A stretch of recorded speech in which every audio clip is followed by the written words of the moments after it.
अस्सलाम वालेकुम students, welcome to S N point. बेटा, आज की वीडियो में हम आज का मैथ क्लास का जो एनुअल वन का एग्ज़ाम है फेडरल बोर्ड का, वो हम सॉल्व करेंगे, डिस्कस करेंगे। मेरी कोशिश होगी कि ऑब्जेक्टिव में जितना ज़्यादा से ज़्यादा आपको एक्सप्लेन कर पाऊँ मैं उतना करूँ। फर्स्ट ऑब्जेक्टिव है हमारा, उसमें लिखा हुआ है कि ten five x by seven लिखा हुआ है और इसका हमने पीरियड फाइंड करना है। तो बेटा, इन जनरल ये होता है कि टेन ऑफ अगर ए एक्स लिखा हो तो इसका पीरियड जो है वो पाई बाय ए होता है। तो हमें जस्ट ए की वैल्यू चाहिए। तो ए की वैल्यू अगर आप इसको थोड़ा सा देखें तो यहाँ पे ए की वैल्यू बेटा ये लिखी हुई है। ठीक है, तो यहाँ पे जस्ट हम इंसर्ट कर देंगे तो ये हो जाएगा पाई फाइव बाय सेवन। आप सॉल्व करेंगे तो सेवन पाई बाय फाइव, तो राइट ऑप्शन बेटा सी करेक्ट होगा। इसके बाद नेक्स्ट है second, periodic function. Periodic function वो होता है जो कुछ इंटरवल के बाद खुद को रिपीट करे। इसका बेटा राइट ऑप्शन बी करेक्ट है। नेक्स्ट है, ये जरा टाइपो मिस्टेक हो गई है मुझसे। ये लिखा हुआ है रेंज ऑफ ए बी। ये यूं क्वेश्चन है, आपको लिखा हुआ आएगा A plus B sine of two three theta. ठीक है, तो आपको एक बात मैं बताता चलूं कि आपको पता है कि जो साइन थीटा होता है बेटा, इसका जो इंटरवल है या सॉरी इसकी जो रेंज है वो -1 to 1 होती है। ठीक है, तो उसके एस्पेक्ट के रिकॉर्डिंग इसका जो राइट ऑप्शन है, यहाँ पे मुझसे फिर मिस्टेक हो गई, ये ऑप्शन ए करेक्ट है। Plus minus A plus minus B, ये ऑप्शन करेक्ट है। फोर्थ है हमारे पास लिखा हुआ है, फोर्थ वाला कि the number of ways to arrange letter Sunday. अगर आप अब इस संडे को देखें बेटा, अगर मैं इसको थोड़ा सा बड़ा कर दूं आपके लिए, तो आप ये जरा देखें जो संडे लिखा हुआ है बेटा, इस संडे में कोई भी लेटर रिपीट नहीं हो रहा। तो बेटा जब कोई लेटर रिपीट ना हो रहा हो ना, तो फिर हम इस तरह करते हैं कि उसका जस्ट डायरेक्ट फैक्टोरियल ले लेते हैं। तो इसमें सिक्स वर्ड्स हैं, तो बेटा जब आप सिक्स का फैक्टोरियल लोगे तो उसका आंसर आता है 720। तो ये बेटा उसका डी ऑप्शन करेक्ट है, ये 720 है बेटा। ठीक है, 720 इसका आंसर आता है। ये आप कैलकुलेट कर लेंगे कैलकुलेटर से, सिक्स लेमडा क्या होता है। नेक्स्ट है फिफ्थ, लिखा हुआ है कि number of ways select eight players from 12। ये हमने एट प्लेयर सिलेक्ट करने हैं 12 में से, तो इसको हमने कैसे सॉल्व करना है। तो ये बहुत सिंपल सा है बेटा। ये जस्ट एक इस तरह आपके पास इक्वेशन बनती है फैक्टोरियल्स में, परमोटेशंस कहें या फैक्टोरियल्स कहें।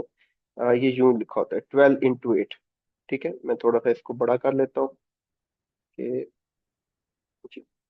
ये 12 into 8, तो इसको कैसे ओपन करेंगे, 12 का फैक्टोरियल, 8 का फैक्टोरियल, 12 - 8 का फैक्टोरियल। तो ये आपके पास आ जाएगा 12 फैक्टोरियल, 8 फैक्टोरियल, 4 फैक्टोरियल। आप इसको बेटा सॉल्व करेंगे। ठीक है, ये मैं आपके लिए छोड़ रहा हूँ। तो इसका आंसर आता है बेटा 495। ऑप्शन ए करेक्ट है। जो आपके पास ये फिफ्थ वाला था, इसका ऑप्शन ए करेक्ट है। नेक्स्ट है हमारे पास लिखा हुआ है कि जेड स्क्वेयर प्लस 289, इसके फैक्टर्स फाइंड करें। ठीक है, तो इसका बेटा राइट ऑप्शन जो है वो हमारे पास सी करेक्ट है, ये वाला।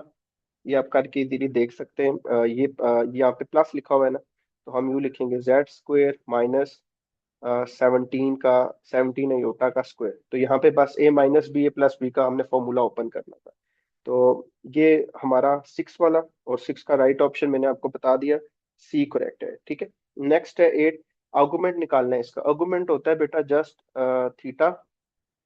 इसका फॉर्मूला होता है tan inverse of Y by X. तो वाई की क्या वैल्यू है, एक्स की क्या वैल्यू है, तो इस इक्वेशन में क्योंकि ये एक हमारे पास नंबर है, कॉम्प्लेक्स नंबर है, तो कॉम्प्लेक्स नंबर को हम लिखते हैं इस तरह एक्स प्लस अयोटा वाई। तो अगर आप इसको कंपेयर करें तो एक्स की वैल्यू हमारे पास 3 है और वाई की वैल्यू 1 है। एक्स 3 है, वाई 1 है। तो आप लिखेंगे theta is equal to tan inverse of 1 by. तो अब ये आपने लिख लिया। बस यहाँ से आप इसकी वैल्यू कैलकुलेट करेंगे, की वैल्यू कैलकुलेट करेंगे। तो ये टेन इनवर्स राउंड अबाउट, अगर मैं गलत नहीं हूँ, तो ये पाई बाय सिक्स आएगा। तो राइट ऑप्शन बेटा आपका डी करेक्ट है। ठीक है, एमसीक्यूज नंबर एट, तो सेवन, डी करेक्ट है। एट है, रैंक निकालना है। रैंक कैसे निकालते हैं, रो एलिमेंट्री ऑपरेशन लगाना है।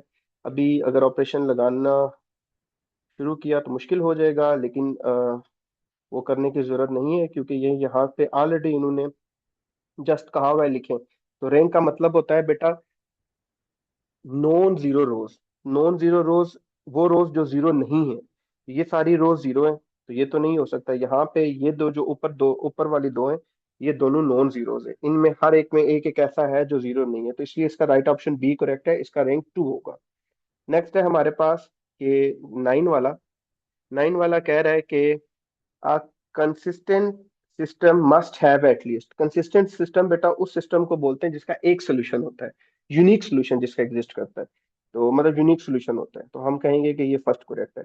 सेकंड है the formula for nth terms of AP arithmetic progression की nth टर्म का अगर आपने फॉर्मूला निकालना है तो आप कैसे करेंगे। तो अगर आपको बेटा याद हो तो ये सब्जेक्टिव में भी है आया हुआ है कि ये फॉर्मूला यूं होता है, A N is equal to A plus n-1 × d। तो ये फॉर्मूला होता है। और ये फॉर्मूला कहाँ पे लाई कर रहा है बेटा, अगर आप देखें तो ये फॉर्मूला आता है ऑप्शन नंबर बी पे। ठीक है। नेक्स्ट है 11। ये कह रहा है कि अर्थमेटिक प्रोग्रेशन डिक्रीज करता है when arithmetic sorry harmonic progression decrease करता है जब अर्थमेटिक प्रोग्रेशन इंक्रीज करेगा, डिक्रीज करेगा, क्या करेगा। तो बेटा इसका राइट ऑप्शन जो है वो 11th का हमारे पास क्या क्या है, डिक्रीज है, इंक्रीज है। राइट ऑप्शन बेटा इसका बी करेक्ट है, ये इंक्रीज करेगा। ठीक है, क्योंकि ये दोनों बिल्कुल एक दूसरे के ऑपोजिट होते हैं, तो एक इंक्रीज कर रहा है तो दूसरा डिक्रीज करेगा। नेक्स्ट है हमारे पास 12। 12 में कह रहा है कि binomial expansion uses. Binomial expansion क्या यूज करती है, फैक्टराइजेशन यूज करती है या रोटेशन यूज करती है। तो ये बेटा ये पास्कल ट्राइंगल्स यूज करती है। ठीक है। नेक्स्ट है हमारे पास 13। 13 ये कह रहा है कि in mathematical induction assume true for n is equal to K. कौन सा इनमें से ऑप्शन करेक्ट है। तो बेटा ये वाला जो हमारे पास लिखा हुआ है ना कि हम ये true value n is equal to K, ये है हमारे पास बेटा, ये हाइपोथेसिस हम लेते हैं। मतलब ये कोई प्रूव या वो नहीं है, हम एक हाइपोथेसिस लेके चल रहे होते हैं और ये प्रूव करते हैं। अच्छा जी, नेक्स्ट है in a polynomial division degree of remainder is. ठीक है, कि एक जो पोलिनोमियल में हमारे पास डिग्री ऑफ रिमाइंडर होता है वो क्या होता है, ग्रेटर होता है, इक्वल होता है, लेस देन डिवाइजर होता है, या इन्फिनिटी होता है। तो बेटा इसका राइट ऑप्शन होगा लेस देन डिवाइजर। ठीक है। बाकी अगेन मैं इसकी इतनी ज्यादा डेप्थ में नहीं जाऊंगा, straight to the point line है। नेक्स्ट है आपके पास 15। 15 में कहा जा रहा है कि if X of -2 is a factor of X, then F of 2 की वैल्यू क्या होगी। ठीक है, कह रहा है कि if x-2 is a factor of x, अगर x-2 एक्स का फैक्टर है तो इसका आंसर क्या होगा। अब आप देखें बेटा एफ ऑफ एक्स हमें कोई फंक्शन वगैरह नहीं गिवन। ठीक है, तो x-2 फैक्टर का ये होता है कि आप x की वैल्यू निकालें और उसमें पुट कर दें। x हमारे पास क्या होगा, x की वैल्यू 2 आ जाएगी। ये जब आप पुट करेंगे तो कोई फंक्शन तो है नहीं अभी, तो इसलिए हमारे पास स्टेट टू द पॉइंट जो आंसर है बेटा वो 0 आएगा। ठीक है।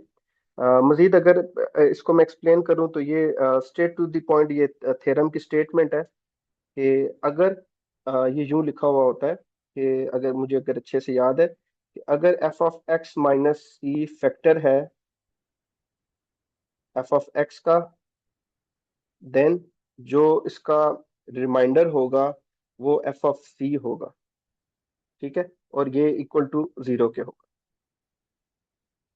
नेक्स्ट है हमारे पास बेटा 16। Scalar product of two non zero vector is maximum where they are. Scalar product, scalar product आपने फिजिक्स में भी फर्स्ट ईयर की पढ़ा है। Scalar product A dot B कब होता है, जब कॉस की वैल्यू क्या हो, A dot B is equal to A B cos of theta.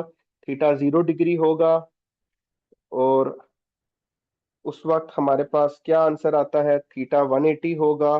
कब आएगा, तो इसका बेटा आप 0 डिग्री पुट करोगे तो कॉस 0 1 होता है, और 180 पुट करोगे तो -1 होता है। और यहाँ पे लिखा हुआ है कि मैक्सिमम, मैक्सिमम हमें कब मिलेगा। तो ये बेटा इसका राइट ऑप्शन जो है वो पैरेलल है। ठीक है, अगेन 180 डिग्री पे भी आप कह सकते हैं कि 180 डिग्री पे भी आपको मिल सकता है, लेकिन वो नेगेटिव वैल्यू पे चला जाता है, ठीक है। तो मैक्सिमम वैल्यू पॉजिटिव सेंस में हमारे पास 0 डिग्री पे आता है, और 0 डिग्री कहाँ पे होता है, जब वो दोनों पैरेलल हो। 17 है, दो वेक्टर गिवन है, डॉट प्रोडक्ट निकालना है बेटा, बहुत आसान है, जस्ट दोनों को मल्टीप्लाई कर दें। वेक्टर में लिख देता हूँ इधर आपके लिए इलाक से, नीचे लिख देता हूँ 2i + 3j - 4k और -2i - k। तो ये बहुत आसान है, टू टू टू जार फोर, -4 आ जाएगा, जे है नहीं तो 0, और -4 - 4 + 4, तो इसका आंसर बेटा 0 आता है। तो राइट ऑप्शन हमारा बेटा सी करेक्ट होगा, 0। 18 है, तीन वेक्टर्स हैं पी क्यू आर, ये लिखा हुआ है कि यहाँ पे आर आता है। कोप्लेनर्स इफ, ये कोई भी तीन वेक्टर्स कब कोप्लेनर होते हैं बेटा, ये इसकी राइट रिलेशन ये है, जब उनका स्केलर प्रोडक्ट 0 होता है, वेक्टर स्केलर प्रोडक्ट 0 होता है, कि पहले वेक्टर निकालो फिर स्केलर प्रोडक्ट निकालो और फिर 0। 19 है, ये आपके पेपर में भी प्रूव हुआ है, आया हुआ है सब्जेक्टिव में, कि प्रूव करें कि cos of A minus B किसके इक्वल होता है, तो ये होता है बेटा cos of A cosine of P plus sine of A sine of P. तो इसका राइट ऑप्शन हमारे पास है यहाँ पे, कौन से वाला, मैंने ये दो दो बार तीनों लिख दिए, माय बैड। ये राइट ऑप्शन बेटा इसका सी है, ये मुझसे गलती से लिखने गए। तो बी है, सी जो भी है, राइट ऑप्शन ये मैंने आपके सामने लिख दिया। लास्ट वन है हमारा, using the product to some और डिफरेंस फार्मूला sin 60 sin 30, इसकी वैल्यू निकालें। मतलब अब ये दोनों देखें मल्टीप्लाई हो रहे हैं, हम इसको यहाँ से हम इसको कन्वर्ट कर सकते हैं, हम सम और फार्मूले प्रोडक्ट वाला हम फॉर्मूला यूज करके यहाँ से हम इसको बकायदा तौर पे कन्वर्ट कर सकते हैं। तो अब सवाल वो पैदा होता है कि इसको कैसे करेंगे, ये कैसे कन्वर्ट होगा। राइट ऑप्शन की अगर मैं बात करूं, राइट ऑप्शन तो इसका ए करेक्ट है, ठीक है, √3/4 आता है। लेकिन अगेन द क्वेश्चन कम्स, ये किस तरह आएगा, ठीक है। तो वैसे अगर आप सम और प्रोडक्ट की तरफ ना भी जाएं, तो आप ये चीज बड़ी क्रिस्टल क्लियर है, sin 60 √3/2 होता है, और sin 30 जो है वो 1/2 होता है। सम और प्रोडक्ट पे जाने की क्या जरूरत है, हमने थोड़ा ही ड्राइव करना है। तो ये हो जाएगा √3 और 2 2 जार 4, तो ये आंसर हो जाएगा, ठीक है। अगेन आप इसको सम और प्रोडक्ट के डिफरेंस से भी निकाल सकते हैं, लेकिन एंड ऑफ द डे अगर हमारे पास आंसर आ रहा है तो हमें क्या जरूरत है वो करने की। मजीद बेटा इस तरह की वीडियोस के लिए चैनल को लाइक करें, सब्सक्राइब करें। बहुत शुक्रिया आपका। और अगर आपको कोई बात नहीं समझ आई बेटा, तो कमेंट बॉक्स में पूछ सकते हैं।